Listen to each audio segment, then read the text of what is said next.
Hi, I'm Tanya, and today I want to continue my video series on shame, and more specifically, give you more details about 5 ways that you can release shame around toxic shame and breaking that cycle of shame-based families.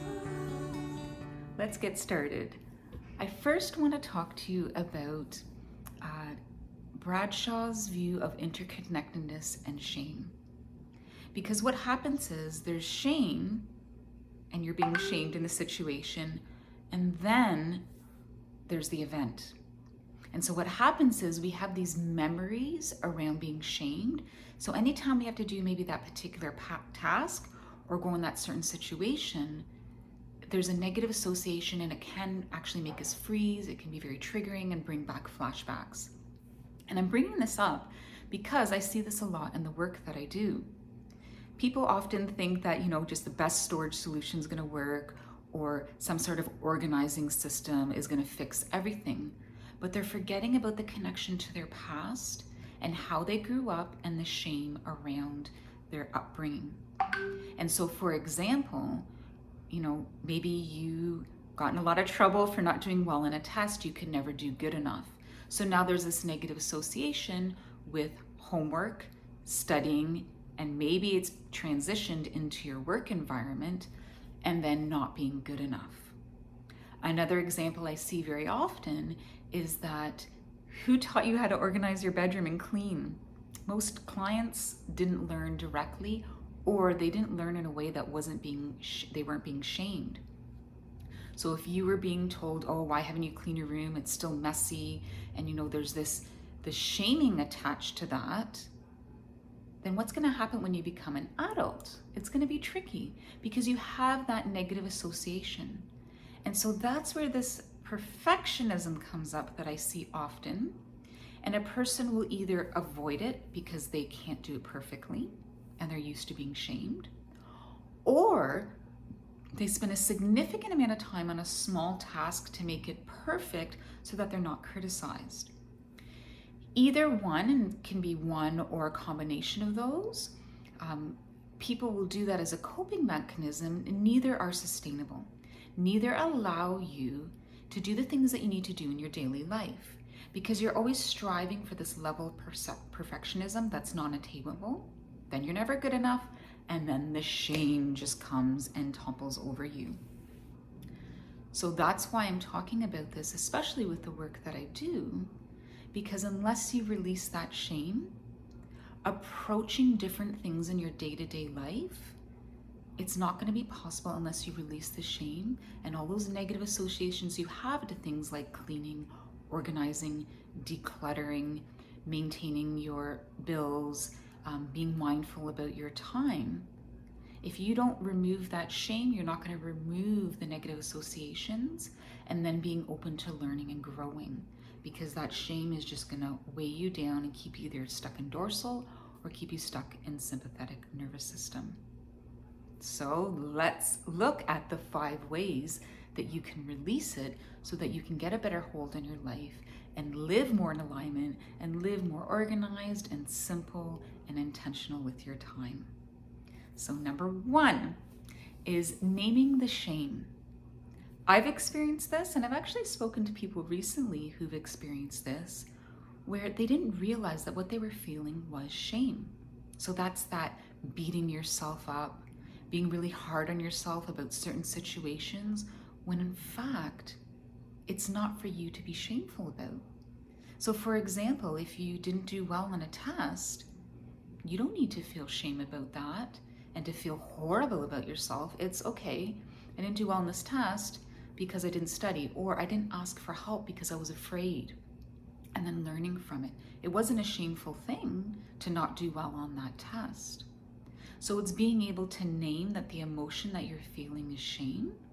And then secondly, being able to go, okay, well, what happened to me was actually not shameful, especially around abuse. The other aspect of naming the shame is knowing what the feeling is. So being able to notice what you're feeling in your body, so that emotion, that physical sensation, and then noticing what is that story that goes with it. What am I telling myself? What is that emotion that is attached to this shame? Is it guilt? Is it sadness? Because once you're able to notice it, you can intercept it quicker before you get into that spiral of toxic shame where you're berating yourself and that inner critic just takes over and debilitates you from doing anything positive in your life. And so that's why it's really important to name it, know what it feels like for you in the body, and to know what the stories are.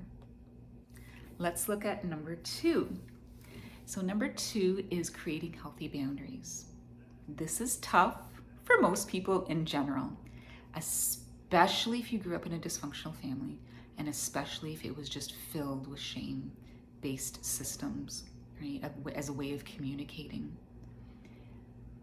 Saying no is very hard, and learning to speak up is very hard for a lot of people. And there's different things that you can do around that, and no doesn't always necessarily have to be a no. So let's say you are in a very codependent relationship with someone in your family and you need to start saying no. It could be, I'm really sorry, I want to be able to help you right now. However, I'm not able to. Can we talk about that later on? Or that's not something I'm able to do right now. You know, I was doing that for you before, I'm no longer able to do that. So finding different ways where it's not just no as a way to ease into it. And part of that is learning to strengthen your nervous system. Because of that dysfunctional dynamic, your nervous system is not going to feel safe when you have to speak up and say no.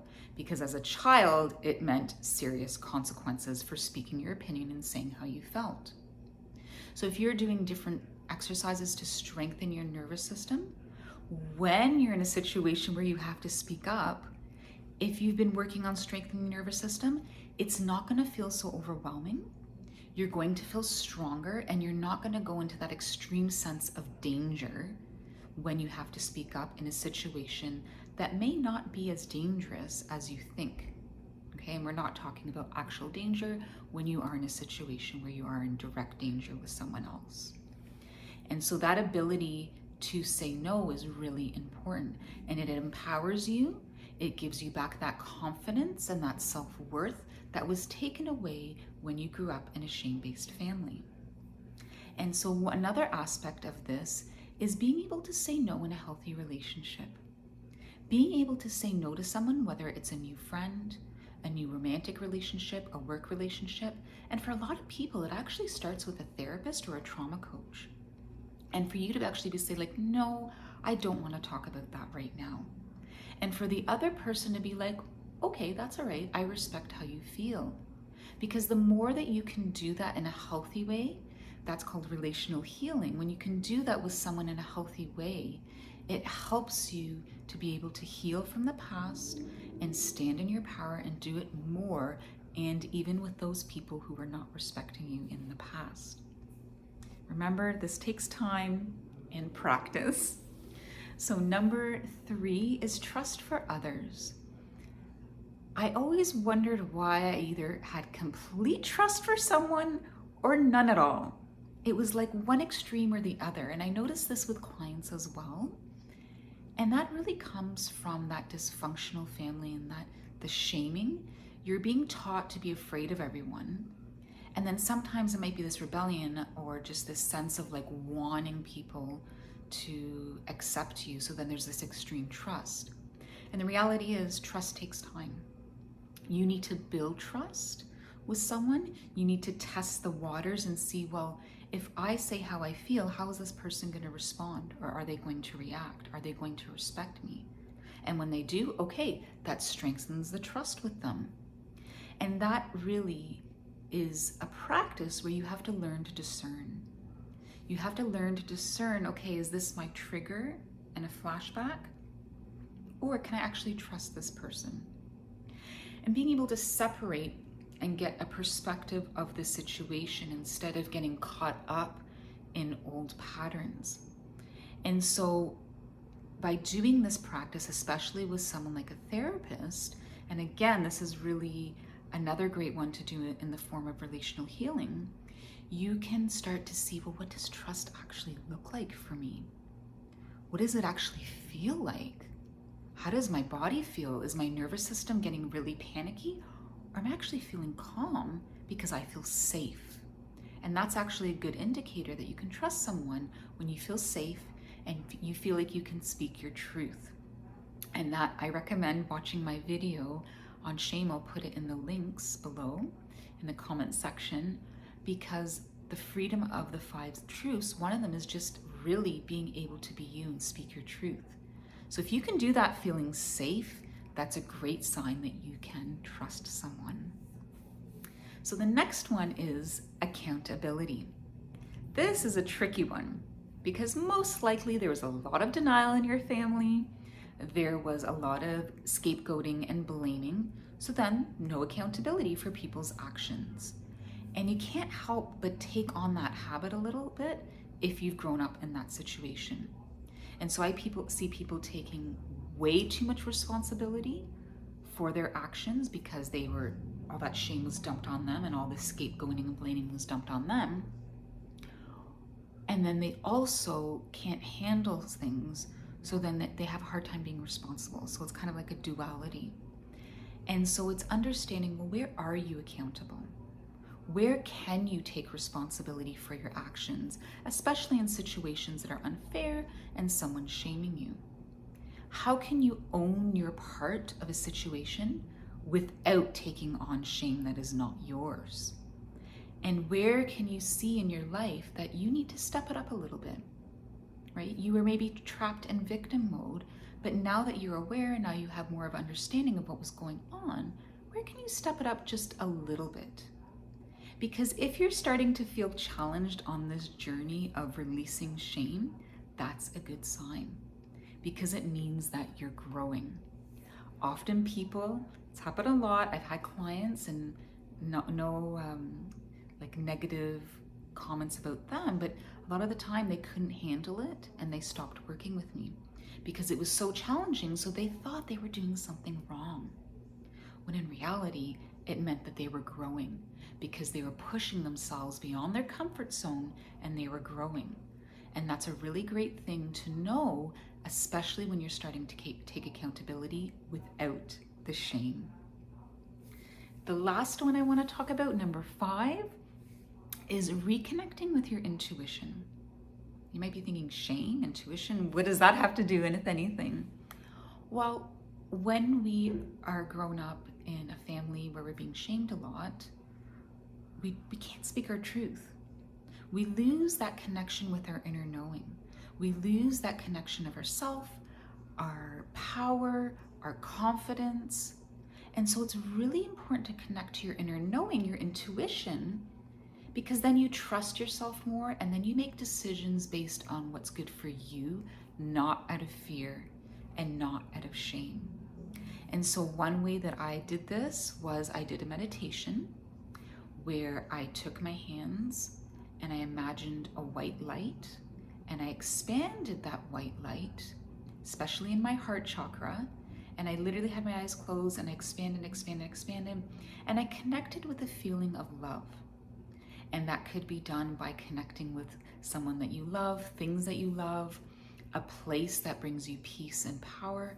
And once you've expanded it and you're just filled with all this love, then start connecting with your third eye and just connect with that space there and that energy there. And then I would ask a question. I would ask, okay, what do I need to do in this situation? And then poof, a thought would come in, and that was my intuition, that was my inner knowing, and that's how I strengthened it. And so it's a great practice to do. Another thing that you can do at the beginning of that exercise is that you can write down, what do you feel in your body? What are your thoughts? And what's a question that you want to have answered?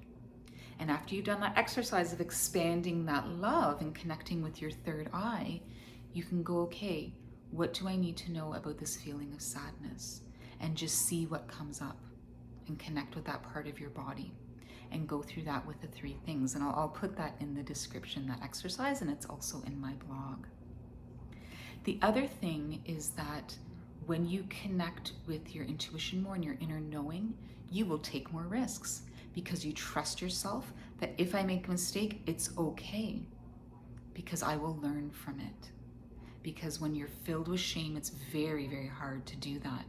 And so it's learning to listen and trust that inner voice and knowing that it's yours, and getting rid of that voice that might be like in your head that maybe was a parent, maybe it was a sibling, maybe it was a partner that was shaming you, and being like, nope, that's not the truth.